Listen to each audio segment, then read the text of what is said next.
바로 그때가 아닐까라고 생각이 들지만 오늘 본문은 그때는 아닙니다. 그러니까 압살롬이 반역을 하고 다시 다윗이 이제 왕으로 복귀하고 또 그러는데 또 세바라는 사람이 반란을 일으켜 가지고 그 세바의 반란을 진압을 했죠. 그것이 바로 우리가 바로 앞장에서 본 내용인데 그럼 바로 그 다음에 이 다윗의 때에 3년 동안이나 흉년이 들었는가 기근이 들었는가라고 볼 수 있는데 뭐 그렇게 봐도 뭐 문제가 되지는 않습니다만은 그러나 이때 다윗의 시대는 그때는 아니고요.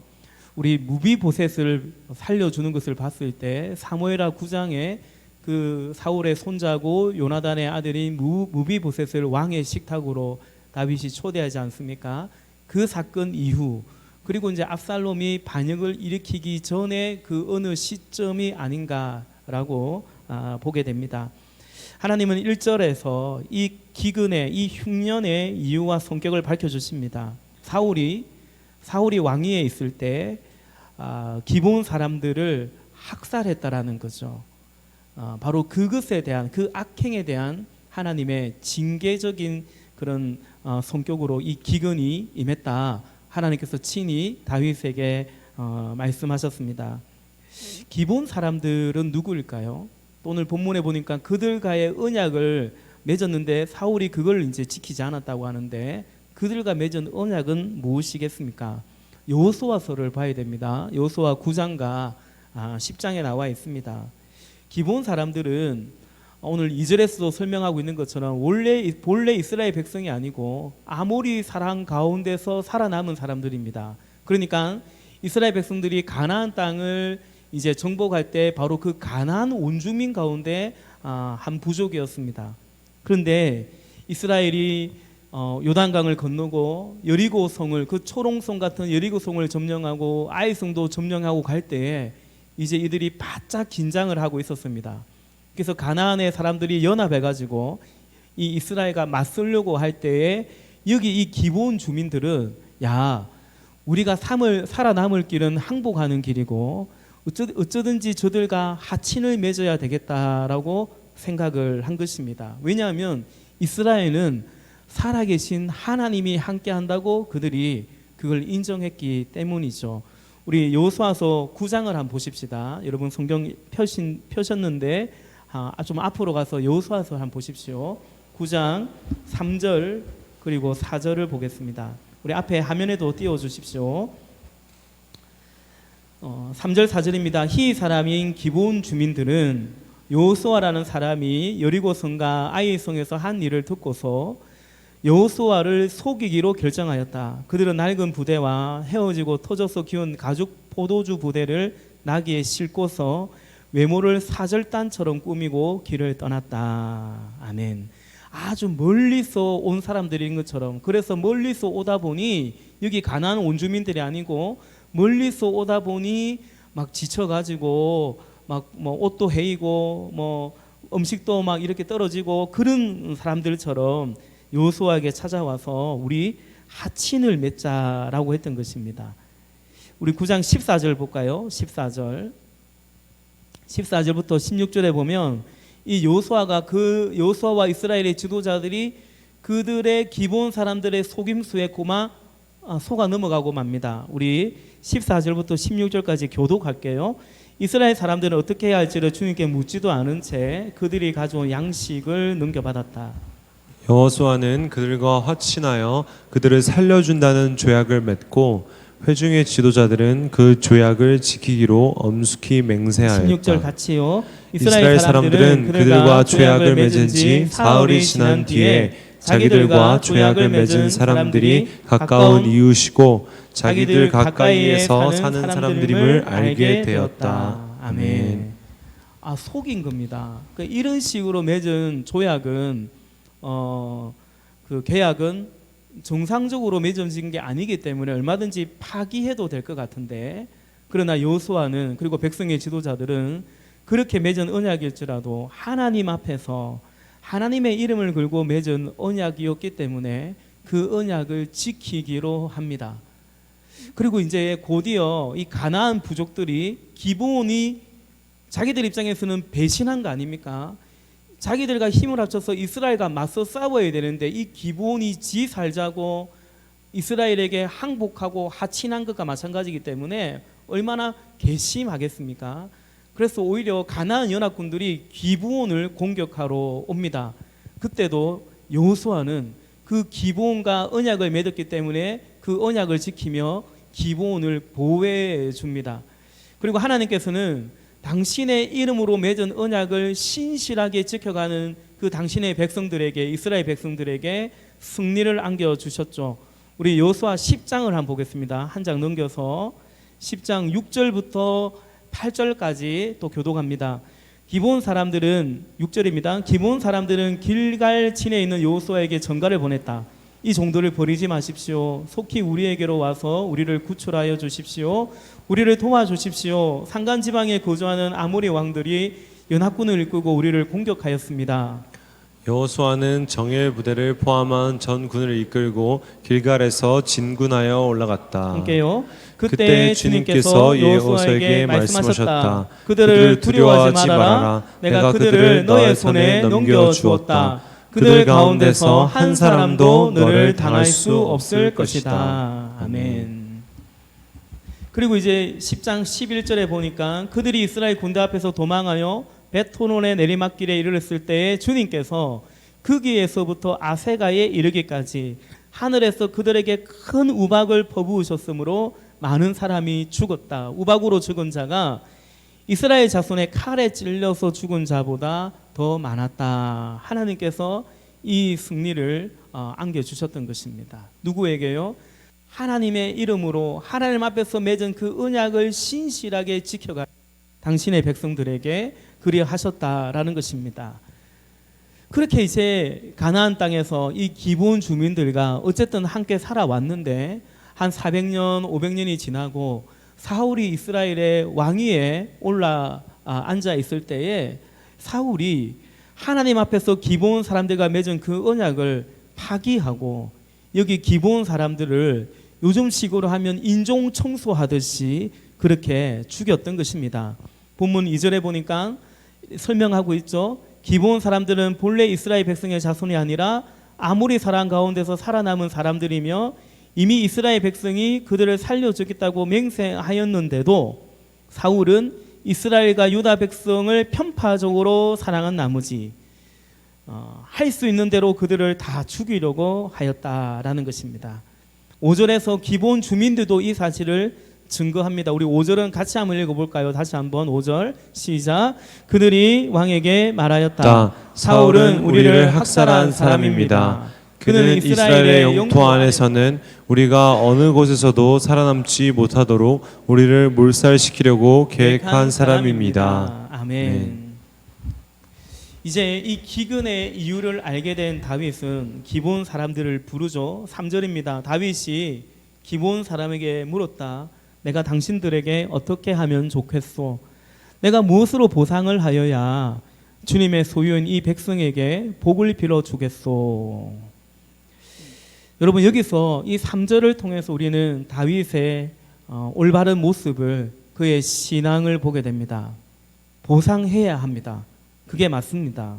비록 내가 잘못한 것이 아니고 그 앞대의 왕이 사울이 잘못한 것이어도, 그러나 현재의 지도자로서 오늘 다윗은 그의 책임을 다하고자 하는 것을 보게 됩니다. 오늘이 해방기념주일입니다. 내일 모레가 강복절입니다. 우리가 일본에게 바라는 태도가 사실은 이런 모습이지 않습니까? 이미 지난 역사이지만, 그러나 그 역사를 이어받은 오늘 이 후손들이 그 역사적인 책임을 분명한 사과와 보상을 하는 것이 마땅하다라는 것입니다. 뿐만 아니라 우리나라도 어쨌든 국가의 이름으로 저지른 잘못이 있다면 진실을 잘 규명하고 그리고 책임지는 자세와 보상이 있어야 하는 것입니다. 그것이 옳은 자세입니다. 그러자 기브온 사람들은 다윗 왕에게 이 일은 은이나 금이나 그런 것으로 보상이 되고 그런 것으로 해결할 수 있는 것이 아니라고 하면서 그 사울의 자손 가운데 7명을 넘겨주고 그리고 그들의 고향인 기브아에서, 기브온과 좀 말이 비슷하죠. 기브아에서 나무에 달아 죽이게 해달라고 그것을 요구했습니다. 그리고 다윗은 그들의 요구를 전격적으로 수용하죠. 다윗은 요나단과 맺은 언약이 있기 때문에 그 언약을 기억하면서 요나단의 아들인 무비보셋을 제거하고 사울의 후손 가운데 7을 넘겨주어서 결국 그들이 다 함께 같은 시간과 같은 장소에서 나무에 매달려 처형을 받아 죽게 됩니다. 그것이 우리가 읽었던 오늘 본문 6절부터 9절까지의 말씀인데요. 제가 7절과 8절만 읽겠습니다. 그러나 다윗은 사울의 아들인 요나단과 그들 사이에 계시는 주님 앞에서 맹세한 일을 생각하여, 이 다윗의 모습이죠. 사울과는 다른 모습입니다. 사울의 손자요 요나단의 아들인 무비보셋은 아껴서 빼놓았다. 8절 그 대신에 왕은 아야의 딸 리스바가 사울과의 사이에서 난 두 아들인 알모니와 무비보셋을 붙잡고, 여기 무비보셋은 7절의 그 무비보셋과는 이름은 같은데 다른 사람이에요. 또 사울의 딸 메랍이 무올라 사람 바르실레의 아들, 여기 바르실레는 우리가 몇 주 전에 보았던 그 바르실레와도 이름은 같은데 다른 사람입니다. 그 바르실레의 아들인 아드리엘과의 사이에서 난 아들 5을 붙잡아다가, 그러니까 사울의 첩의 아들 2명과 사울의 딸이 낳은 아들 5명, 그 사울에게는 손주가 되겠죠. 어쨌든 사울의 후손 7명을 그들이 요구하는 대로 내어줬고, 그들이 이제 사제와 그런 사울 왕이 저지른 만행에 대해서 그들이 처형을 받아 죽게 됩니다. 우리 지도를 잠깐 볼까요? 지도를.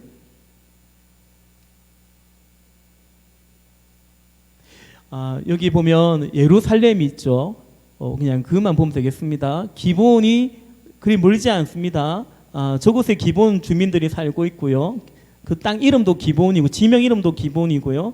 그리고 그 바로 아래에 사울의 고향인 기브아가 있었던 것입니다. 예, 저 정도 지도는 이해하면 되겠습니다. 이렇게 해서 사울 왕이 저지른 만행에 대해서 어쨌든 보상적인 사죄를 하게 됩니다. 여러분, 이런 생각이 들 수 있을 것 같아요. 죄는 사울이 지었는데 왜 죄 없는 이 사울의 아들, 사울의 손자들이 대신 죽어야 되나? 그건 또 맞나? 이런 생각이 들 것 같습니다. 우리 다음 주에 계속되는 본문을 따라서 이 후손들이 어떻게 장례가 치러지게 되는지, 그리고 이 대속의 희생에 대해서 그 의미가 무엇인지 여러분 설명해 드리도록 하겠습니다. 오늘 우리가 주목할 것은 이제 사울 왕이 저지른 잘못, 그리고 왜 이런 짓을 했는지에 대한 것입니다. 그러니까 사울이 기브온 사람을 죽인 이유, 조상 때부터 그 맺은 언약이 그래도 잘 이어져 왔는데 그 언약을 깨워버린 이유가 뭔가, 이것을 좀 깊이 생각하면서 우리에게 주시는 교훈을 얻고자 합니다. 사울이 기브온 사람들과 맺은 언약을 깨고 그들에게 이 인종청소와 같은 이 만행을 저지른 이유는 한마디로 그들과의 언약을 가벼이 여겼기 때문입니다. 그런데 그 언약은 앞서 여호수아의 고백처럼 그냥 그들과의 언약은 아니고 하나님의 이름을 걸고 하나님 앞에서 맺은 언약이었기 때문에, 그래서 비록 이들이 속여서 체결한 언약일지라도 그 조상들이 그렇게 그 언약을 지켜왔는데, 그런데 사울이 이들과의 언약을 이렇게 깨트려 버렸다라는 것은, 이것은 다만 그 기본 사람들에 대한 태도만은 아니고 하나님에 대한, 하나님의 이름을 걸고 맹세한 이 언약에 깨트린 것은, 그것은 곧 하나님에 대한 태도였다라고 볼 수 있습니다. 이것이 오늘 사울의 악행의 가장 근원적인 이유다라고 말씀드립니다. 오늘 설교의 제목이 하나님의 저울에서, 그리고 나의 저울에서입니다. 저울은 이제 무게를 다는 것입니다. 이렇게 올려놓으면, 달아놓으면 무겁고 가볍고 어쨌든 그것이 이제 판가름 납니다. 여러분, 사울이 하나님을 믿지 않은 것은 아니었습니다. 그러나 사울에게 있어서 하나님이 그리고 그분의 말씀과 그분과 맺은 언약이 사울의 저울에서는 그리 무겁지 않았던 것입니다. 가벼웠던 거죠. 다시 말해서 별로 중요하지 않았습니다.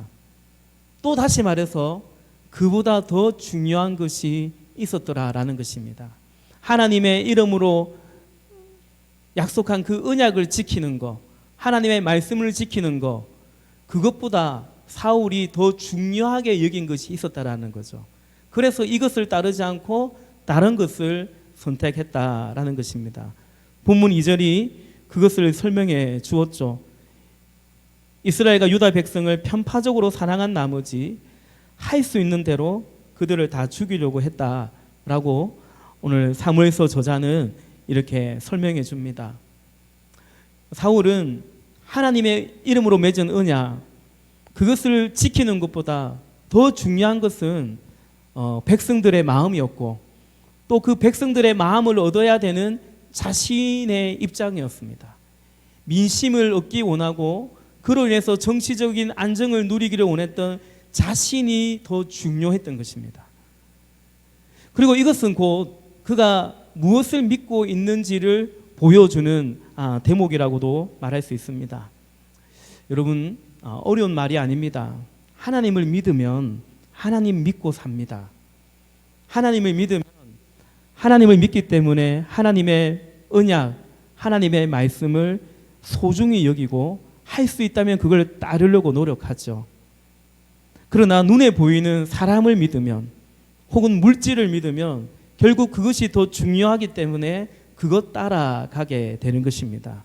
사울이 하나님보다 백성들을 더 의지했던 거죠. 그래서 그것을 따라, 그들이 좋아하는 것을 따라 앞장서 했던 것입니다. 여러분, 그처럼 우리의 믿음은 단순히 그냥 고백적으로만 머물지 않고 우리의 믿음은 지금도 우리의 삶으로 행동으로 사실은 끊임없이 계속해서 증거되고 증명되고 있습니다.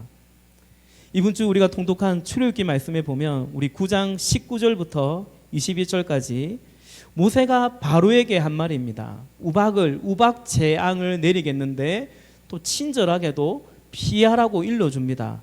9장 19절, 그러니 너는 이제 너는 사람을 보내어 너희 집짐승과 들에 있는 모든 것을 안전한 곳으로 대피시켜라. 집 안으로 들어가지 않고 들에 남아있는 사람이나 짐승은 모두 쏟아지는 우박에 맞아 죽을 것이다.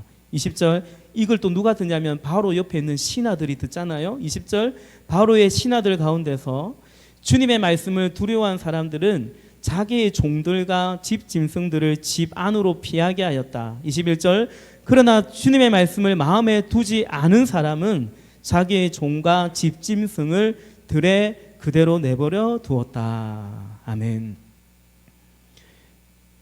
주님의 말씀을 두려워한, 그걸 믿은 사람들은 어떻게 했다고요? 집 밖에 있는 종이나 짐승을 다 집 안으로 대피시켰고요. 그러나 그 말을 같이 들었지만 그 주의 말씀을 두려워하지 않은 사람들, 믿지 않은 사람들은 그대로 그냥 자기의 종과 집짐승을 들에 그대로 내버려 뒀다라는 것입니다. 보십시오, 여러분. 믿음이라는 그런 겁니다.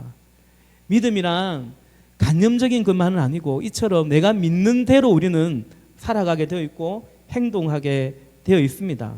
말씀을 믿으면 말씀을 따르는 것이고요. 말씀을 믿지 않으면 말씀을 따르지 않는 겁니다. 다른 이유가 아니었지 않습니까? 하나님 말씀을 마음에 두었는지, 그 말씀의 무게가 나의 저울에서 얼마나 되는지, 결국 그 무게만큼 내 믿음이고 그것이 우리의 삶이 되는 것이죠. 우리는 사울을 통해서 이 사실을 보게 됩니다. 다윗을 통해서도 또 우리는 알 수 있습니다.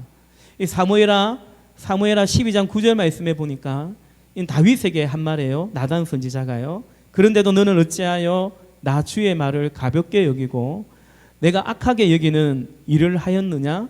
너는 햇사람 우리야를 전쟁터에서 죽이고 그의 아내를, 바세바죠, 그의 아내를 빼앗아 너 아내로 삼았다. 너는 그를 암몬 사람의 칼에 맞아서 죽게 하였다. 이 다윗이 우리가 잘 또 앞에서 보았던 것처럼 잘 알고 앞에서 보았던 것처럼 밧세바와 간음하고 그것을 은폐하고자 우리아를 죽게 했지 않습니까? 하나님은 다 아시죠. 그렇게 하나님 앞에 잘 죄를 지었을 때, 계명을 떠났을 때 오늘 하나님께서 다윗에게 왜 다윗 너가 왜 그러했는지 그 이유가 무엇인지를 말하고 있습니다. 그런데 너는 어찌하여 나 주의 말을 가볍게 여기고라고 말하죠. 나 주의 말을 가볍게 여기고 내가 악하게 여기는 일을 하였느냐라는 것입니다. 다윗은 다윗의 저울이 있습니다. 그때 다윗의 저울에 하나님이 가벼웠던 것입니다.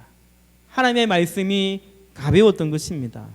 대신에 자신 안에 불타오르는 그 정욕은 너무나 무거웠고 묵직했고 그리고 사랑했던 것이죠. 소중했던 것입니다. 다윗은 아니라고 말할지 모르지만 하나님의 저울은 거짓말하지 않는 거죠. 속일 수가 없는 것입니다. 이것은 오늘 본문에서도 우리는 다윗을 통해서 또 확인하게 됩니다. 사울이요 백성들 그들이 원하는 것을 하여 이 왕으로서 어떤 민심을 얻으려 했다면 다윗도 왕으로서 사울의 후손을 죽이도록 하는 이것이 사실은 매우 부담이 되는 것이거든요. 사울이 왜 기브온 사람을 죽이려고 했습니까? 백성들이 별로 안 좋아했습니다. 저 사람들이 왜 우리 땅에 사냐? 안 좋아했습니다. 그걸 알기 때문에 백성들이 싫어하는데 무슨 정의감으로 무슨 다른 이유로 사울이 그렇게 한 게 아니거든요. 마찬가지로 그 민심은 별로 변함이 없는데 오늘 다윗이 하나님의 말씀을 존중해서 이 사울의 후손들을 이렇게 기브온 사람들의 요구대로 보상으로 내어주는 것입니다. 자칫 잘못하면 백성들이 보기에 이 다윗이 선왕을 그 정치적인 어떤 보복을 하는 게 아닌가. 안 그러겠다고 하더니 이제 다윗도 드디어 이 앞선 정권에 그 어떤 칼바람이 불게 하는 게 아닌가. 얼마든지 그렇게 비춰줄 수도 있었죠. 그러나 본문의 다윗의 저울에서는 그런 정치적인 이해관계보다 하나님의 말씀과 하나님의 공의가 더 무거웠던 것을 우리는 확인하게 됩니다. 이처럼 여러분 사울이 기브온 사람들을 죽인 이유는 명확합니다. 그의 저울에 달린 하나님이 그리고 하나님의 이름으로 맺었던 그 언약이 가벼웠기 때문입니다. 그런데 여러분 사울에게만 저울이 있는 것이 아니고요. 우리 하나님에게도 저울이 있습니다. 더 정확한, 더 분명한 저울인 것이죠. 오늘 본문이 그렇게 묵상이 되어지면서 제 머릿속에 떠오르는 하나님의 저울이 있습니다. 다니엘서 5장인데요. 찾지는 않고 화면을 보고자 합니다. 이 바벨론 왕 느부갓네살에 이어서 벨사살이라는 사람이 왕위에 있을 때 우리 다니엘서 5장 24절부터 28절까지 우리 스크린 보시면서 교독할게요. 그러므로 하나님이 손을 보내셔서 이 글자를 쓰게 하신 것입니다. 기록된 글자는 바로 메네 데겔과 바르신입니다. 그 글자를 해석하면 이러합니다. 메네는 하나님이 이미 임금님의 나라의 시대를 계산하셔서 그것이 끝나게 하셨다는 것이고, 데겔은 임금님의 저울에 달리셨는데 무게가 부족함이 드러났다는 것이고, 함께요. 바르신은 임금님의 왕국이 둘로 나뉘어서 메대와 페르시아 사람에게 넘어갔다는 뜻입니다. 아멘.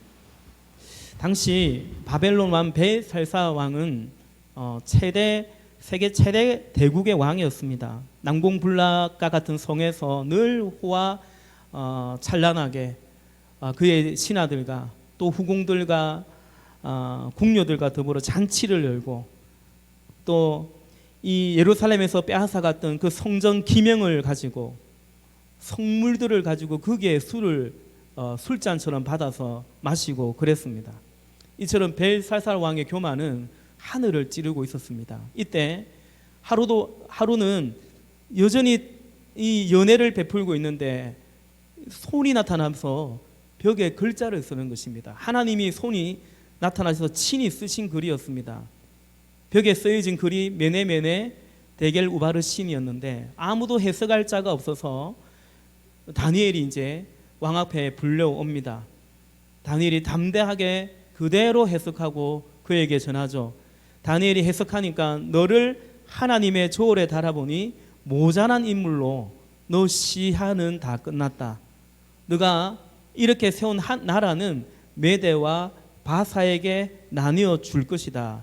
그 뜻이었다라는 것이죠. 결국 그날 밤에 벨사사 왕은 죽임을 당하고 그 말씀 그대로 바벨론은 이제 넘어갑니다. 그의 시대가 끝나고 이 그의 나라가 분열되어 넘어가게 된 이유가 뭐라고 말합니까? 핵심은 메네메네 데겔 우바르신인데 핵심은 데겔입니다. 하나님의 조울에 달아봤는데 너 기준 미달이다. 너 함량 미달이다. 그게 드러났다는 것입니다. 그래서 너의 시간은 끝이 났고 너의 나라도 이제 끝이 났다라고 메네라고 우바르신이라고 말씀했던 것입니다. 여러분, 사울의 저울에서 하나님과 하나님의 말씀의 무게가 가벼웠는데 그런 사울은 이제 하나님의 저울에서 또한 너무도 가벼운 사람이 되었던 것입니다. 물론 여러분, 우리가 하나님의 저울에 달렸을 때 하나님의 거룩, 하나님의 의를 만족시킬 사람이 과연 누가 있겠습니까? 우리는 다 부족합니다. 그래서 우리는 오늘도 주님 앞에 엎드릴 뿐이고 예수 공로 의지하며 주의 은혜 바라보며 살아가는 것이죠. 맞습니다. 그런데 그걸 믿느냐라는 것입니다. 그 은혜를 정말 무겁게 받아들이냐라는 것입니다. 6월절에 그 은혜를 정말 그렇게 귀히 여기고 있느냐라는 것입니다. 그게 믿음이죠. 정말 믿느냐라는 것입니다. 그래서 우리에게 주어진 이 구원과 진리를 과연 믿는지, 여러분, 하나님의 저울은 결국 우리가 주를 바라보는 바로 그 믿음을 바라보는 저울이라고 볼 수 있죠. 저는 이것이 우리가 믿는 자유, 우리가 쟁취하는 자유라고도 봅니다. 오늘이 해방 기념 주일이기도 해서 또 우리 지난주 출애굽기를 읽으면서 그 묵상을 해보게 됩니다. 여러분, 강복이란, 해방이란 자유를 빼앗겨가지고 그 자유를 되찾기 위한 투쟁 속에 결국 그 자유를 되찾은 그 나라 아닙니까? 일본의 압제로부터, 강탈로부터의 자유를 되찾은 것입니다. 여러분, 그렇습니다. 자유는 그처럼 어디로부터, 무엇으로부터의 자유입니다. 빼앗긴 그 어디로부터 다시 자유를 찾은 것이죠. 그리고 또한 자유는 무엇을 향해 가는지, 어디를 향해 가는지, 거기까지가 또한 자유의 개념입니다. 예컨대 여러분, 우리 민족이 힘이 없어 빼앗긴 주권이고 자유인데 그것을 되찾은 것인데 그 자유를 되찾아 가지고서는 우리보다 힘이 없는 사람들, 그런 나라들을 압제하려고 한다면, 우리가 빼앗긴 자유를 되찾아 가지고 그 자유가 우리보다 힘이 없는 사람들을 다시 빼앗는 자유가, 그런 방향으로 자유가 간다면 이 자유는 결코 진정한 자유요, 고귀한 자유라고 할 수 없는 것입니다. 우리 믿음의 선조들 비롯해 우리 조상들이 그 목숨을 걸고 나라의 독립을 위해서 싸워서 되찾은 자유는 결코 그러라고 우리에게 준 자유가 아니지 않습니까? 그런데 오늘 사울이, 이스라엘 백성들이 그 짓을 한 것입니다. 애굽에서부터 노예로 살던 바로 거기로부터 구원하고 자유를 얻었는데 이제 이들이 애굽 사람들처럼 그 기부와 사람들을 학살하는, 못살게 구는 그 만행을 저지른 것입니다. 사내로 태어난 아이는 무조건 나일강에 던지라고 고난을 겪었던 이스라엘 백성들, 그래서 하나님께 신원해서 하나님이 구원해 주신 것입니다. 그런데 이제 이들이 약속의 땅에 들어가서 그 옛날 애굽 사람들처럼 자신들이 가진 힘과 자유를 가지고 기본 사람들을 이렇게 악행을 저지른 거, 여러분, 이들이 얻은 자유가 그 방향으로 흘러갔던 것이죠. 그것이 그들이 가지고 있던 자유의 가치였고 그 존재의 정체성이 되고 말았던 것입니다. 저는 오늘날 적지 않은 그리스도인들이 마치 이렇게 살아가고 있다라고 생각합니다. 감히 말씀드린 건데 주님이 제 안에 그런 마음들을 또 그런 말씀을 하심을 봅니다. 우리 지난주에 봤던 그림을 한 번 더 보고자 합니다. 우리 지난주에 봤던 그림, 때마침 또 위치가 변경돼 가지고 우리 지난주에 이 그림 많이 봤습니다. 그죠? 둘째 하늘의 지배 속에 이 땅이 놓여져 있습니다. 이 땅은 육체의 정욕과 악목의 정욕과 이생의 자랑으로, 왜? 공중고생 잡은 자가 다스리고 있어서 그 속에서 비교하고 경쟁하고 차별하는 거죠. 진화론적인 삶을 살아가고 있는 것입니다. 생존의 삶을 살아가죠. 적자 생존의 삶, 야곱 강식의 삶을 살아가는 거죠. 그 속에 복음이 임했던 것입니다. 우리는 진화되지 않았고 우리는 창조되었다라는 거죠. 우리는 생존을 위해서 존재하는 것이 아니고 우리는 원래 창조에 담긴 하나님의 그 고귀한 뜻을 위해서 하나님이 부르셨고 살아가도록 우리를 구원해 주셨다는 사실을 알게 된 것입니다. 그 자유를 얻은 것입니다. 그런데 다시 죄 가운데 살면서 이제는 예수 믿었으니까 죄 지어도 구원받는다는 또 그런 믿음까지 가지고 있으면서 그냥 이 둘째 하늘의 지배 속에서 비교와 경쟁과 차별 속에서 이제는 신앙으로 더 우울하게 살고자 하는, 다만 그런 마음으로 살아간다면 집 없는 소름에서 살아가다가 어쩌다 하나님 은혜로 또 성실히 일해서 집 한 채 장만했는데, 그러나 여전히 이 땅에 집 없는 사람들의 그 고통이 많은데 우리 집값은 오르기를 바라고 우리 동네는 오르기를 바라는 그냥 그 흐름에 그대로 편성한 채로 살아간다고 한다면, 사랑하시는 여러분, 우리의 자유는 어디로부터의 자유일 뿐만 아니라 무엇을 향해, 어디를 향해 가는 자유이라는 사실을 망각하고 있다는 사실, 우리의 사명과 우리의 구원을 망각하고 있다는 것이 아니겠습니까? 그래서 여러분, 그림 그만 봐도 될 것 같습니다. 오늘 말씀을 이렇게 정리할 수 있을 것 같습니다. 하나님의 언약과 말씀을 오늘 사울이 어기지 않습니까? 그 하나님의 언약과 말씀을 어기는 이유는 그보다 더 소중한 것을 선택했기 때문이라는 것입니다. 사울이 기본 사람들을 죽인 이유는 사실 매우 명료하고 분명했습니다. 그것은 바로 주님 앞에 맺은 언약을 지키는 것보다 백성들이 원하는 것을 해줌으로써, 그래서 자신이 원하는 그 인기와 그 정치적 안정을 원했던 것이죠. 그게 더 소중했기 때문에 그 선택을 했던 것입니다. 그러나 사울은 언제나 늘 그런 식이었는데 자신의 그 선택에 대한 변명과 자기 방어로 일관했던 거죠. 진멸하라라고 말했을 때도, 아말렉을 진멸하라고 말했을 때도 남겨둡니다. 사무엘 선지자가 저 소의 울음소리는 뭐고 저 양의 울음소리는 뭐냐고 물으니까 하나님께 제사하려고, 하나님께 바치려고 남겨놓은 거라고 그렇게 변명하고 핑계했지 않습니까? 여러분, 오늘 우리도 그럴 수 있습니다. 우리 또한 어쩔 수 없어서 하나님의 계명을 어기는 꼭 그렇지 않아요. 선택하는 겁니다. 더 소중한 것이기 때문에 여전히 더 소중한 것을 선택하는 것이고, 때로 우리의 그 선택도 오늘 사울처럼 하나님의 계명과 언약을 어기는 선택일 때도 있는 거죠.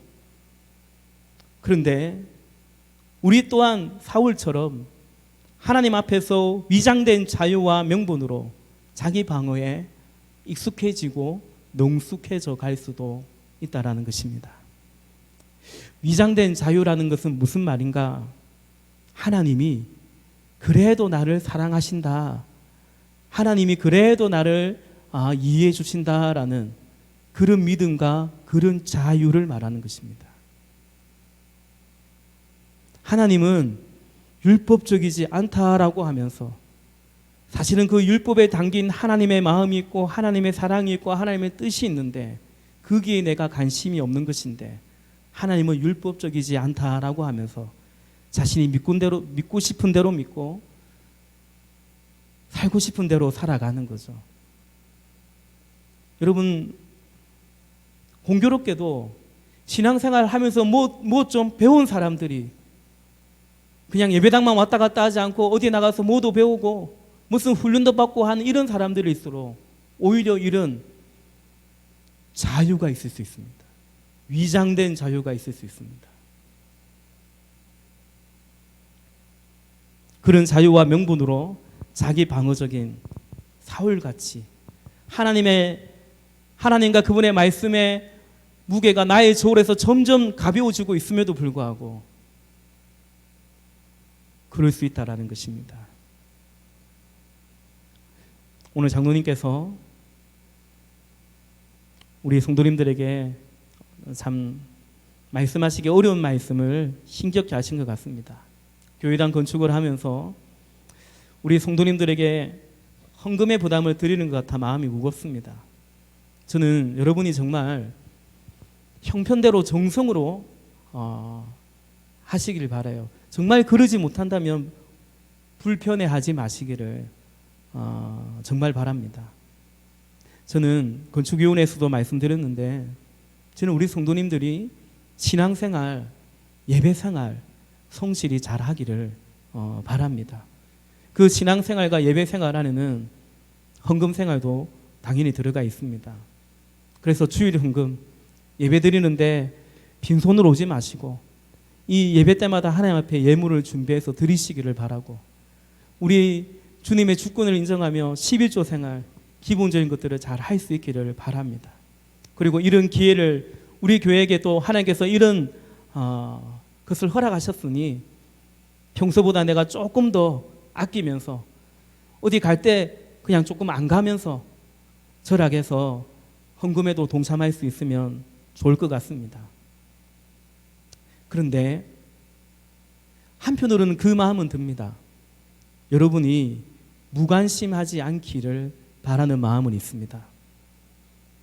우리 교회가 지금 이 변화의 여정 속에 건축을 해가는 이것을 그저 구경꾼처럼 가벼이 여기지는 않기를 바라는 마음은 저에게 있습니다. 학개서 말씀이 떠오르는데요. 학개서 1장 3절과 4절에 보면 학개 예언자가 주님의 말씀을 받아 전한다. 성전이 이렇게 무너져 있는데 지금이 너희만 잘 꾸민 집에 살고 있을 때란 말이냐 라고 말합니다. 여러분, 학개서의 배경은 이제 바빌론의 포로로 가서 하나님의 그 기한에 차서 이제 다시 예루살렘으로 이스라엘 땅으로 백성들이 돌아오죠. 돌아왔습니다.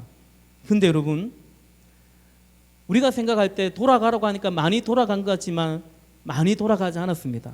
70년, 우리 1차로 포로로 간 사람들을 생각하면 그 100년이 지났기 때문에 거기에서 자리 잡고 살았습니다. 이제 그 땅에서 태어난 사람들은 예루살렘이니 뭐 유다 땅이니 알지도 못합니다. 우리가 북한에 대해서 점점 무감각해질 수 있는 것처럼 그랬습니다. 그냥 거기 바벨론 안에 그들이 집 짓고 나름대로 안정적으로 살았습니다. 그런데 이제 돌아가라는 것입니다. 돌아가도 된다라는 것입니다. 그러면 이스라엘 백성들이 이 날을 손꼽아 기다렸듯이 돌아갈 것 같은데 돌아간 자들이 많지 않았어요. 그런데 이들이 왜 돌아왔냐면 그래도 하나님을 생각해서 하나님의 그 언약과 그 예루살렘을 사모하면서 시편 기자의 고백처럼 꿈꾸는 것처럼 돌아온 자들이 있다라는 거죠. 그런데 그들이 돌아와서 다시 그 신앙 공동체, 제사 공동체를 성전을 세우지 아니하고 학계 스니자고 보니까 자기 집 짓는 것만 바쁘고 그렇게 제 살개에 전혀 여념이 없이 그렇게 살더라라는 것입니다.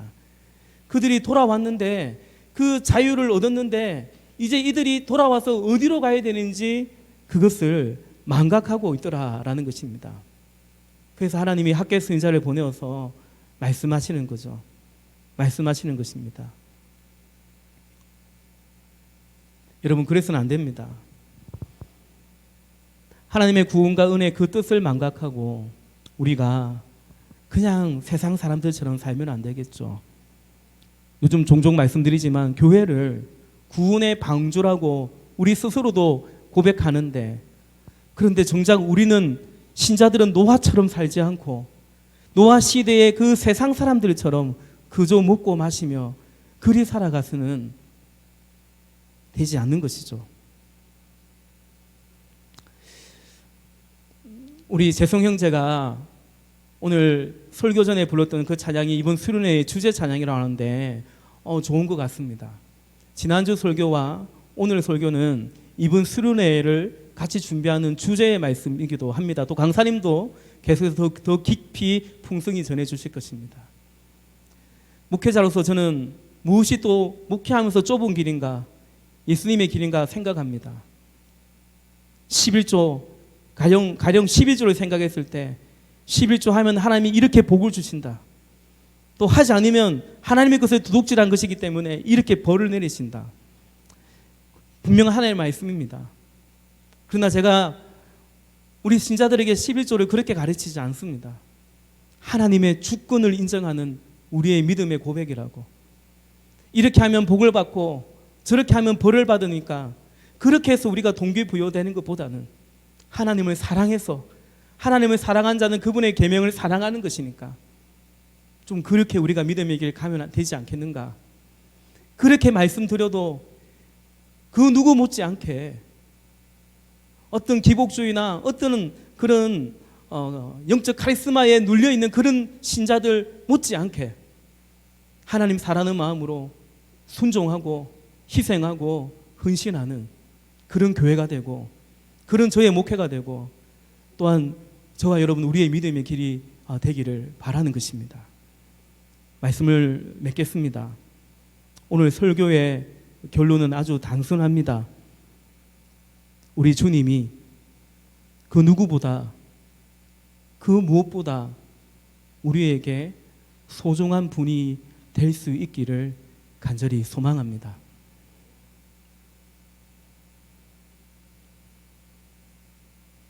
향유 옥합보다, 그 값진 향유 옥합보다 예수님이 더 소중했던 그 여인처럼 말이죠. 요한복음 14장 23절에 누구든지 나를 사랑하는 사람은 내 말을 지킬 것이다. 그리하면 내 아버지께서 그 사람을 사랑하실 것이요 내 아버지와 나는 그 사람에게로 가서 그 사람과 함께 살 것이다. 주님을 사랑하기에, 그래서 주님의 계명과 언약을 소중히 여기며 지켜가실 수 있는 그런 저와 여러분 우리 모두가 될 수 있기를 우리 주님의 이름으로 축원합니다. 기도하십시다. 말씀 기억하면서 함께 기도하기를